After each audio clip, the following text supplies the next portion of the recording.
It's time to get a little less serious about wrestling. This is the Alternate Commentary Table with lifelong friends. Notice your difference in size. And lifelong wrestling fans. Each is a very capable performer, and each is a little too clever to give the other boy much of an advantage. Mitch Honsius. Credits himself with a lot of power. And Dimitri Karolis. So that he got all that power from drinking raw olive oil all through his youth. Are you ready? Oh, no. Okay. Hold. Okay, maybe that is your best one. But I want... No, hold on. what? I want people to let us know. I hate it, quite frankly. Why? I don't know. I just think if you're going to do it every week, it's kind of cheesy to me. Every week. It's not because I do it on purpose and I want the fun of doing it. It's I feel like it's our thing now. It's our thing that starts it. Our thing. It's our I thing. feel like we're I do it married for both of us. Oh, yeah. Are we in marriage counseling? Is that what just happened right now? God knows we need it. Actually, can I real quick? I think our relationship is a lot better than most out there. I would agree. We communicate. We air our grievances. We care about each other. We listen to one another, good and bad. We agree more than we disagree. That's right. We have common goals. Here's a hot take. Sure. Maguire on wrestling. Yeah. Like it or don't like it? What do you mean, love it? Exactly. Yeah. So do I. Well, see? There we go. We're back We're back, baby! Speaking of back, we're back bringing you another episode of the Alternate Commentary Table, brought to you by the Maguire on Wrestling podcast feed, where you can listen to our show and Maguire on Wrestling anywhere that you stream podcasts. Not only that, you are able to go, and I please, I just encourage you to go to the YouTube, because you can follow Maguire on Wrestling, where all podcasts now are going to get streamed to YouTube as well. I want to throw another thing out there. You still got a little bit of time left. If you heard last week, you heard us talk about that the Meltzer is going to the UK for the All In show, and that Mike Maguire has the Ask Dave Meltzer Anything. You got a little bit of time left. So if you're listening to this today, which we're uploading on the Saturday, again, please email Mike Maguire. Please, you can send a direct message on the Facebook as well. Now, we got to throw something else out there. This is big news. What is it? Big news. What is it? We got merch.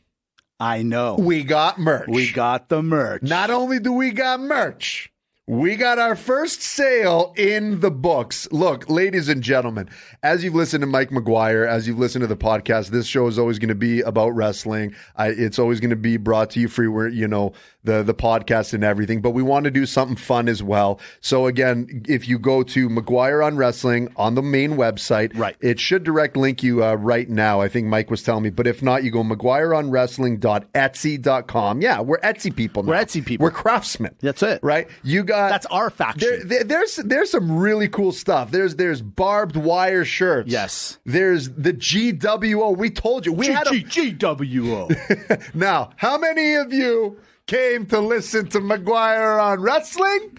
Or how many of you came to listen to the ACT? Survey says one more for the Greek guys. That's awesome. That's so good. Hey, yo. No, we can't do hey, yo. We got to do like a Greek one. Like, Ella. Ella, re. Anyways, we thank you for the support. That's really cool. We just want to do something fun for you. It's not going to be too intrusive. We're not looking to break any banks over here, but it's going to be good. We got GWO shirts. We got mugs. We got barbed wire shirts. I know Maguire's got these really cool wrestling shirts with the different flags on them as well. Yes. That he's designed. So yeah, there's just a lot of fun stuff. But thank you. Speak for yourself. I'm looking to break the bank. Buy as many as you can. Christmas is around the corner. Do what you need to do. Mugs, shirts, do it now. Let's go. All right. Okay. See, that's right there a great interlude into what I saw yesterday and what I saw on Wednesday. Okay? Let me play it out a little bit for you. Sure, go ahead. Last night, congratulations and happy anniversary to The Edge. 25 years in Toronto. What a pop. What an entrance. What a match with Sheamus. Unbelievable. I'm telling you right now, I'm not a big fan of their promo from last week, but that match, hey, new school wrestling, that is why we are all fans today. That match right there. That match was pay-per-view quality. Absolutely. It was from top to bottom. And I think also being in Toronto, the fans really helped kickstart it off, especially that entrance, right? Like everything was working. He had the blue and white attire, to pay homage to the Toronto Maple Leafs in his hometown. And these are two seasoned veterans in the game. I couldn't believe, we were talking, it's like the guy's 49 years old. Yeah. He is one of the top stars, not only in that company, in all of wrestling. Absolutely. And when you say, hey, new school wrestlers take notice, yeah, you should take notice. Look, I'm not taking anything away from him, but if I'm 25, 30 years old and been in the business for a long time and in my quote unquote prime, I should be a little embarrassed and ashamed of myself that I haven't caught fire like that. Right. Take a look, study, do it while they're here. If a guy is 49 years old and coming in and main eventing, and that could have main evented WrestleMania, and I would have been content. Couldn't agree more. Let's take it to your point. I don't think that the young guys should be embarrassed. They're not at that level yet. But here's my point. LA Knight, Austin Theory. I love the start of SmackDown yesterday, how that started. And that match was good. Don't get me wrong. Great start, great little thing there. The Miz and the LA Knight and the Austin Theory. Love what they did. Yes. And we're agreeing. Look at us. We're doing it again. I'm going to play a little compliment tennis your way, Mitchell. Well, thank you very much. Back at you, buddy. Oh, thank you very much, good sir. You talked about with Cody Rhodes and LA Knight, how they shouldn't make it so obvious. Right. What I like what they did is, this was obvious that LA Knight should have won. Yeah. Get the number one contender, but he didn't. But he didn't. And I liked it because the Miz, and you know what? That start to SmackDown, whoever's doing the creative and the writing there, it took me back about 20 years. Yeah. This is the wrestling I remember. That's the one. I remember when it's like, damn you, Triple H. How do you keep winning? It's not fair. Right. It's not fair. In high value now, we know why he was winning. Well, we know why, but yeah. No, but you look at it like, give Mankind a chance. What's the matter with you people? No, but this was great. Excellent. I loved it. And that's all I'm trying to say. You guys are like, we said it last week on the pod. Austin Theory, you got all the tools, buddy. You got them all. They need some refining. Now go stand behind Edge. Literally go stand behind him and watch everything he does. And you, sir, may surpass him. Like, you have those qualities. You might have a better legacy than him, but you're not going to have it if you're not following those two. That match was so good, Dimitri. I'm not joking you. I got a little bit of the shivers. I know it sounds a little creepy, but I did. That, especially at the end where you thought, oh, okay, Sheamus is actually going to do. I was convinced Sheamus was going to win a couple of times. Yeah. That is what it's all about. Yeah. I loved it. I was so impressed with that match. When he did, I think it was back-to-back bro kicks. Yes. I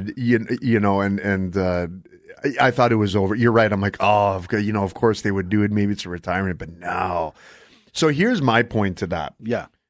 Where I say that match took me back 20 years ago, just like the start of SmackDown. You've talked about you got to be good on the mic. You have to be good on the mic. Have to be.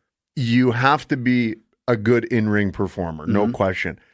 But there's a psychology to it. And these wrestlers, they always talk about the psychology. You got to have good in-ring psychology. That should be in the textbooks of in-ring psychology. Little things that they're doing. Because the high-flying stuff, don't get me wrong, it's unbelievably entertaining. There's always going to be a place for it. I mean, if you go... come New Year's Eve and we do the look back in wrestling, I'm pretty sure that Ricochet Logan Paul is going to be up there for this big highlight reel moment, from rope to rope where they met in midair with that clothesline. Sure. But that's not enough. These guys are telling a story within the story within the story with their wrestling. That's what I loved about it. Yeah. We don't get that much anymore. No, not at all. In fact, here's how much wrestling has changed. So that was on Friday night. That, was a great way to end the week for us to cap everything off. Let me take you back to Wednesday. First match of the night. And he's been kind of the first guy every night on AEW, Orange Cassidy. When he first came into wrestling, okay, especially more so, I started realizing who he was on AEW. I did see him a few times as I was YouTubing and perusing the nets and seeing what's going on. Right. I was always like, is this type of wrestling going to work? And you know what? It just grew on me. And the fans love it. I love it. When he puts his hands in his pocket and he does the little shin kicks and stuff, that's entertainment. Yes. That's good. But then when he can do a nip up with his hands in his pocket, the guy's athletic. So what I'm kind of bringing up is new school. You guys have all the tools. You guys can be better than the old school, but you got to learn a little bit from the old school. I like this new generation of wrestling. I think it's going to be fun going down the road. But let me ask you, the Orange Cassidy, fan, not fan? Love every bit of it. Okay. I love every bit of it.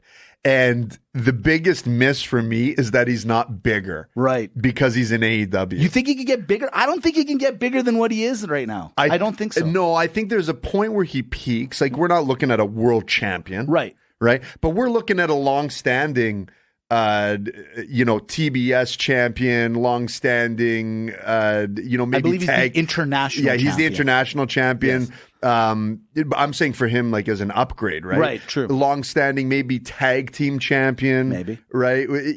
I could see him peaking there, but being at the top. I like his persona. He's different. He's cool, but it all works. Right. It all kind of makes sense. He's just what's missing for a guy like him is just a good storyline. Yeah, something. Right. Well, here's the problem. You can't really put him in a serious scenario because I don't think he's meant to be taken serious. See, this is the little problem they're going to have with that character.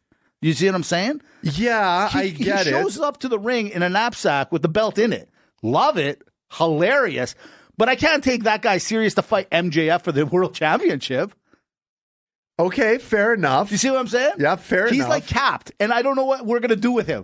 I need more Orange Cassidy, but I don't know how to squeeze more orange out of him. I can't get more squeezed. Yeah, that's what I need more. I need more. You need more juice. I need more juice, Jerry. I like the Cassidy though. At least it's something different and inventive. That's what I'm saying. And it's not just some guy who's going by first name, last name, wearing generic tights, doing flips and kicks. Because for a while, that's really what wrestling's been. It felt like. Yeah, exactly. Introducing Dimitri Corollas.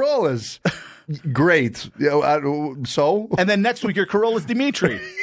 By the way, I don't like that. You know what I mean? It confuses me, and we all know how I am with names. I don't appreciate it.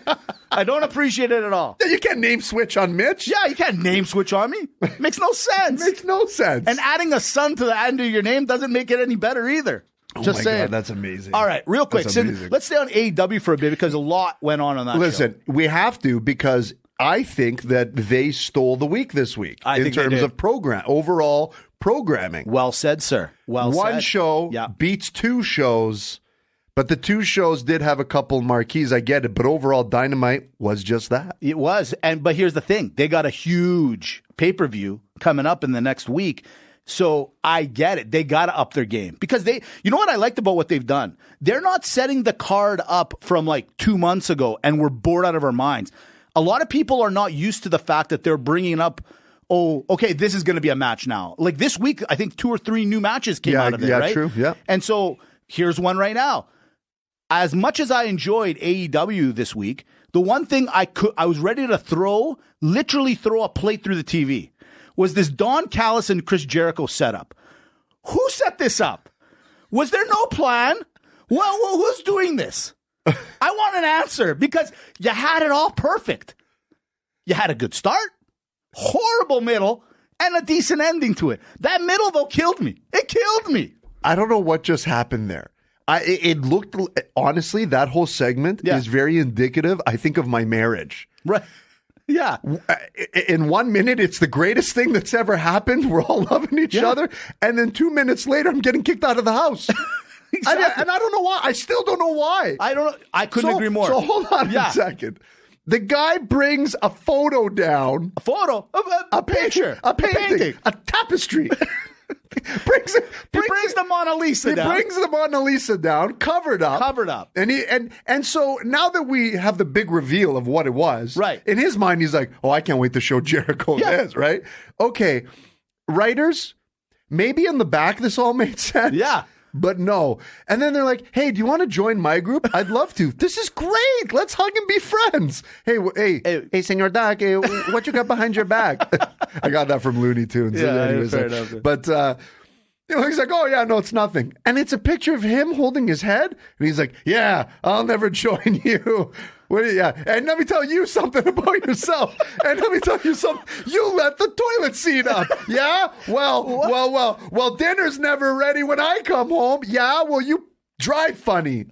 Buddy, it was out of control. It was so badly done. It was so badly done. I tell you this. I'll go down to the local community theater, and I guarantee you I could see better acting than what I saw for that 3 or 4 minutes, because you guys had it all. I could see what you guys were going to do, and then you throw this curve, and it wasn't a curve. It was like a ball going completely horizontal the other way. Like, it was the worst setup of all time. But what I do like is that Chris Jericho will be taking on Will Ospreay. That is going to be unreal. Yeah, and I would say Ospreay for me, is he not the greatest talent outside of the talent? You know what I mean? Absolutely. Like if you talk number one, I know it's not, to use free agent loosely. I would say, but that. He's not. Is he not the man? He is the man that just needs real big time TV time now. It's, you know what? This is the one thing I absolutely love about AEW.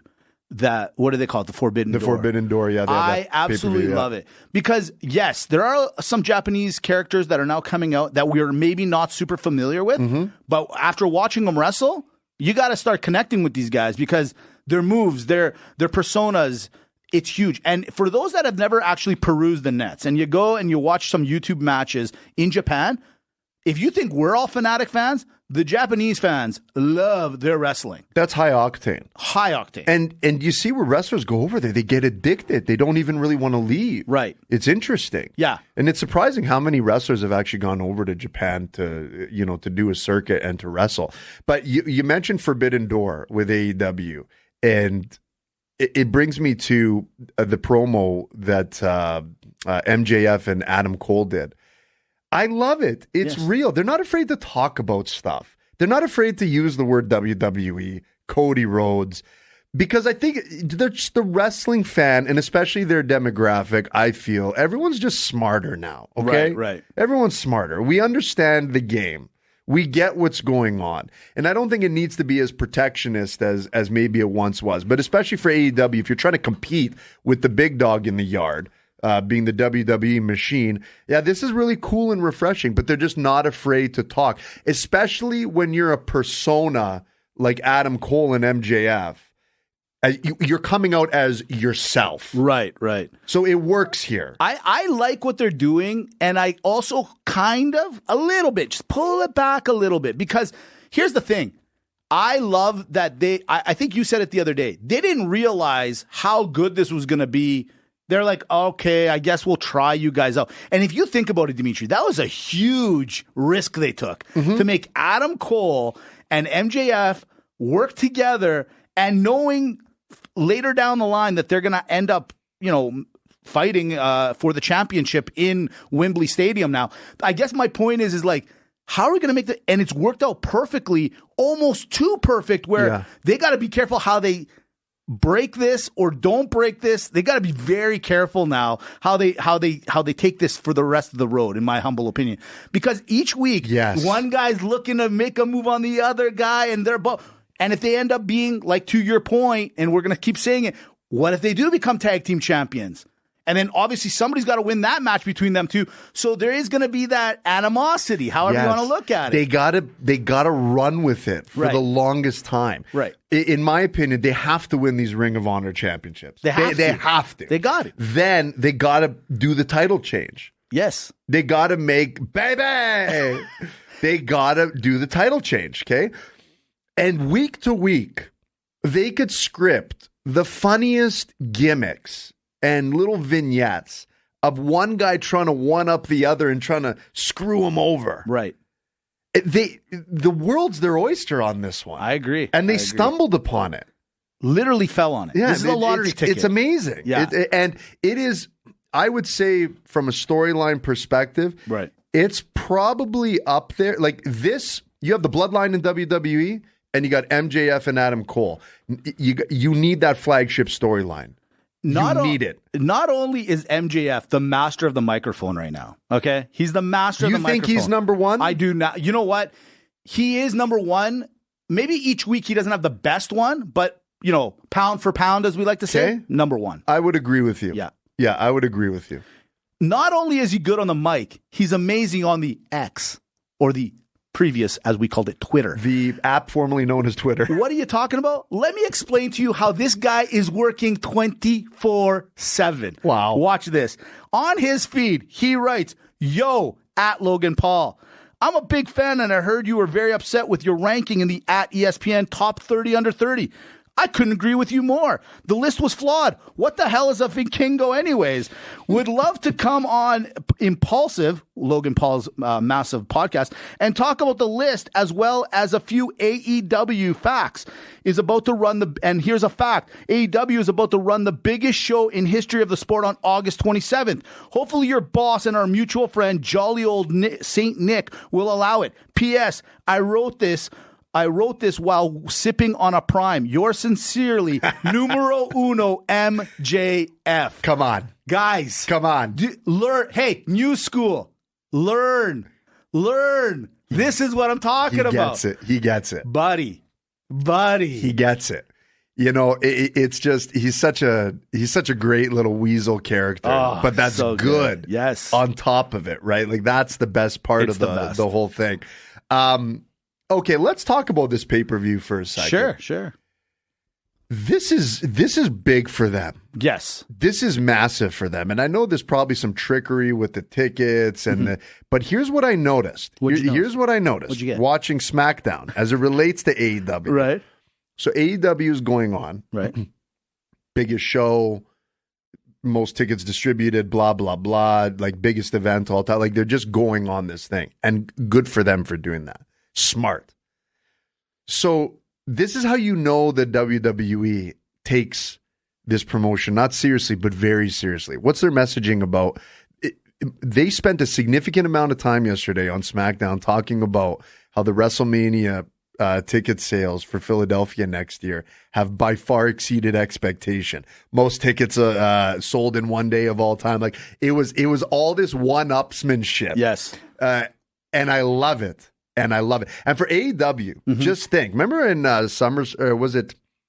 It wasn't WrestleMania. Maybe it was. I can't remember when John Cena said, "Oh, they had a thing in London," and John Cena's like, "It's about time that we bring like a WrestleMania over here." I think there's some backdoor gamesmanship going on. AEW's like, "Hey, we're a legit promotion. Yeah. Take your 80, 90,000, whatever shows up." And you're going to like it. But you said it the best yesterday. See, this is when you know you got the bully or the big kid on the block a little nervous. They kept talking about it. They had to try to one-up him. I hate the one-up guy. WWE, you were trying to be the one-up guy. You're like, 70-something thousand? That's pretty good. We've had 93. Did you, though? Did you? Hey, that was a long time ago. Who's counting the tickets? I want the receipts. Let me see the receipts. I want stubs. Tickets, receipts. In this day and age, you can't lie to anybody. AEW, right now, you got the record. Yeah. Done. Yeah, well, we're going to London anyway. This is like whatever, right? There's the one-up guy. Real quick, can I just say something? Yeah. Judgment Day. I'm proud of you. What? I'm proud of you. You know why? I'm tired of the little run of where you guys are arguing internally. I like this Judgment Day that beats up everybody. We need a faction like that to end some shows where they're doing that, where the Shield used to do it, the Nexus used to do it, DX, blah, blah, blah. We need this, and they did it, and I loved it. And I like how they're all different. You know? You got the Rhea Ripley. You got the Damian. You got, obviously, Dominic. You got the Finn Balor. Yeah. I like the difference. Everyone's diverse. a little different. Diverse. It's a diverse group. It's a great group of diversity. I like what they're doing. You know who I like in the AEW, and they need a bigger push? The House of Black. Yes. Buddy, they got it all. They need more prime time. They need a little more prime time, and I think they need a little more oomph in their step. Yes, not that they're individually, but they need a little bit more. They need some more destruction. You're right. The only thing, you talked about the Nexus, which to me was the most saddest story of a faction breaking apart before it ever became anything incredible. And remember when they would just like, it was the new NWO. They would break the ring. We need something like that. We need someone who's just terrorizing everything. It was like, here. And the House of Black could be very much it. Yes. Right? It just soak people up. I love it. They need a little more. I think so. I don't know what that is, but they need a little bit more. You're right. Yeah. You know what? Here's what I need a little bit more of. So I'm watching AEW. I watched the Britt Baker. DMD. Great. She used to be my favorite. Okay? I swear to you. I like her style. I liked her wrestling. I liked everything. Hot take. Number one female wrestler at one point in the business, bar none? Yes. No, number one. Then she loses the belt, and then she becomes friends with the person that beat her. Don't understand that. Never have. I don't get what's going on there. And then let's cross over Becky Lynch, the man, ripping it all apart. I want to see these two going at it now. Why? Because I want to call it a special match. It's a crossover match. Who fell from the hardest match? Like, after watching that Becky Lynch and Trish Stratus fight the other night, dude. That was bad. It was very bad. I didn't like it. Guys, it's time to end this. And I know they're going to end it this week in a cage match, but just stop. You know what was bad? You know what was bad about it? They got cut from SummerSlam. Right. And then they're expected to go on Raw and do a good show. Right. And they don't. And it's bad because I feel bad. Right. So now the steel cage, was that even really planned? You know what I mean? Yeah. Or was it, oh man, like, I'm not saying they came up with it on the fly right then and what there. Good is it going to bring? What good is it going to bring? Yeah. You know? I just feelings are going to get hurt. Still, we have to watch them fight again. Yeah, like, come on, they're just not gelling, guys.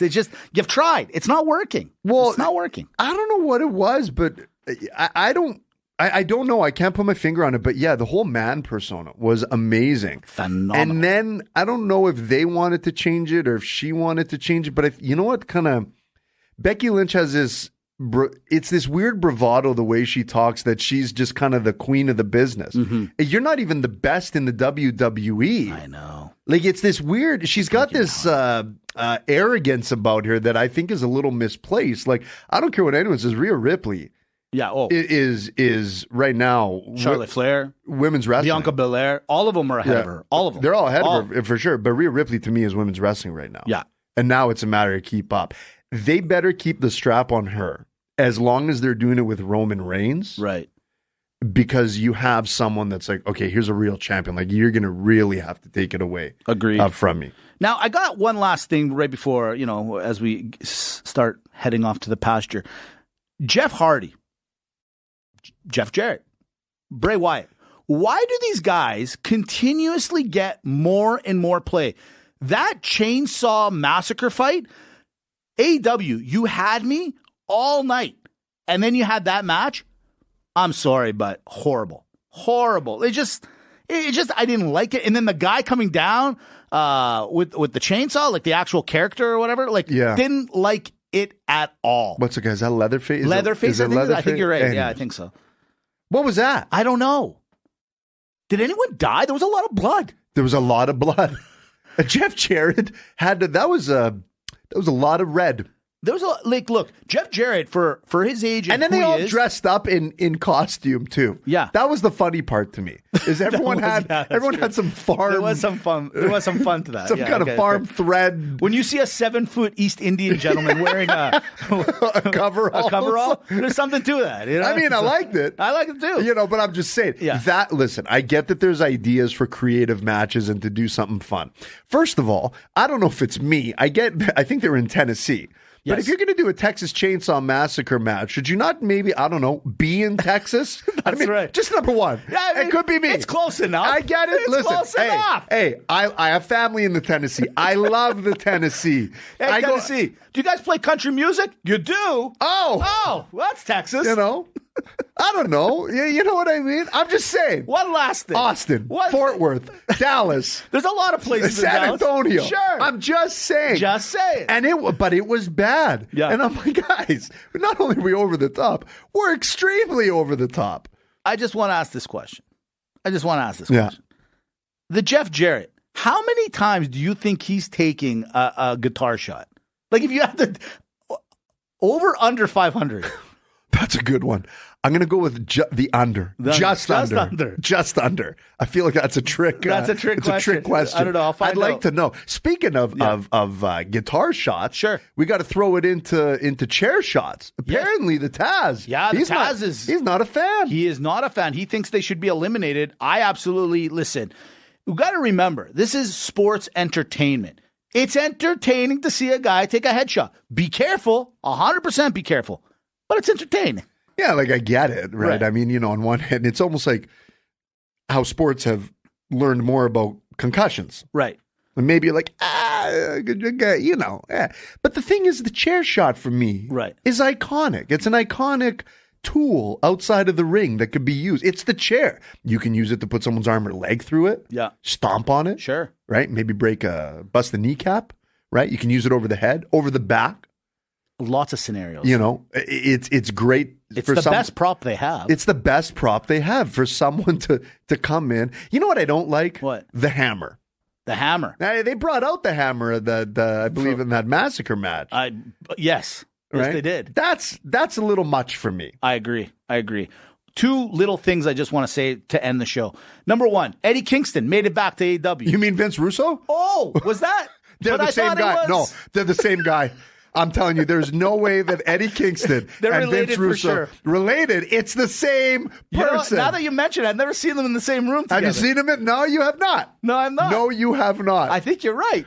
I think you're totally right. All right, last one. So hold on. Yeah. Eddie Kingston goes to Wrestle in Japan while an episode of The Dark Side of the Ring comes out. And then when that episode airs in Dunsey, comes back from G1 in Japan. That's a good point. I'm just saying. Okay, second last thing to the second last thing. The G1, that was just crowned the other day from what I understand. But they get a trophy. Yeah. I can't do the trophies in wrestling. No, I love it. Yes. Why? Because you got to take that. That's a big trophy, by the way. And I think it should be bigger. Where are you going to put it? On a mantle.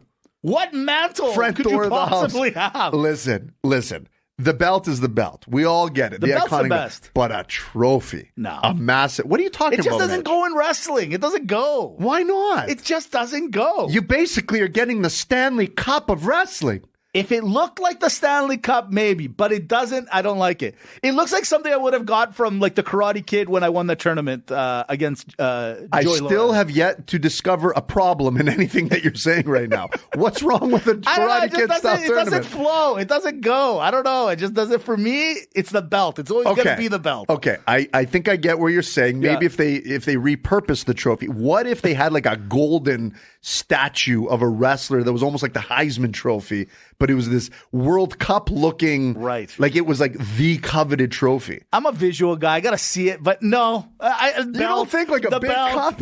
Okay, so what does this guy for the G1 do? Take the trophy down every time he comes down the ring now? He's like, hey, take a look at this. Yes. No. Yes. It's boring. I don't like it. If I won the trophy, I'd make you card it out for me. Maybe different if you have a handler. I get it. But if you're on your own. Would you be my manager? I would be your manager. I think I'd be a great manager. I think you're tailor-made for managerial duties. Okay, personally. Last thing. I saw this. I had to bring it up. Start one.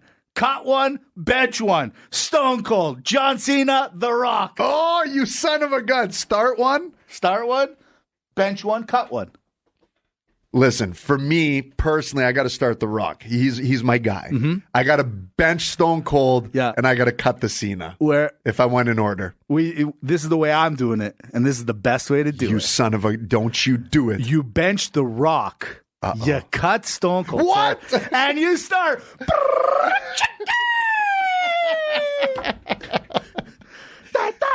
Your time is up. Your time is up, and your time is not now. You're gonna cut Stone Cold Steve Austin. You can't see me. Oh my goodness! You should get the Malaka 316 T-shirt. that one's for you, and for all of you that go on the Etsy site. You'll understand. Look, thank you very much for tuning in. We're running a little bit out of time here. We could talk about this for hours, but thank you for listening. Thank you for all of the support that you're giving to the McGuire on Wrestling podcast feed. We truly appreciate it. Listen, like, subscribe. Comment. Give us some comments. Hey, you want to hear us tackle an issue? Hey, no problem on this side. Not a problem. Mike might have a problem. We don't have a problem. We don't have a problem. Yeah, exactly. There ain't no problems here. Nope. No problems here. Have a great week, everyone. Chat, chat. You have. I just, you know what?